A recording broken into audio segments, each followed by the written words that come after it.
मैत्री बाग में सफेद बाघ के दूजे नवा लड़का है। नवा लड़का यानी कि नवा शेर। ये शेर न देखे बाद लोगन में होते कुतूहल बस उत्साह और भीड़ भाड़ के माहौल। यहाँ अब तक के सफेद बाघन मन की संख्या हो हिसाबे 10 ले ज्यादा। भिलाई के मैत्री बाग में बाघ मन के कुनबा में 2 नवा मेहमान आए से यहाँ आगंतुक मन पर आकर्षण बाढ़ गए हवे। बता दें कि बीते 8 सितंबर के यहाँ बाघिन 2 शावक मन ला जन्म दे रही से मन 4.5-5 महीने तक के बाघिन के निगरानी में रखे के बाद अब जनता के दर्शन पर यहाँ पिंजरा में डाल दे गए है।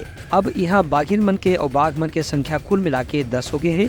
ये सफेद शेर की प्रजाति बहुत दुर्लभ है। इस संबंध में यहाँ बताए गए है कि उद्यानिकी के नियम के अनुसार ही ये बाघ बाघिन मन के भोजन या रहे की व्यवस्था करे जाते।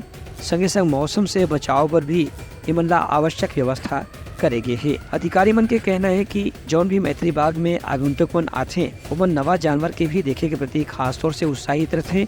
यही बात ला ध्यान में रखे करीब 4 महीना तक के बाघिन और शावक मन ला सुरक्षित वातावरण में बड़े करेगी से अब उनका देखभाल की स्थिति सामान्य हो गई है। एक स्थिति अब आगंतुक मन पर उमन ला घेरा में डाल देगी है। ब्यूरो रिपोर्ट, उतलंघा न्यूज।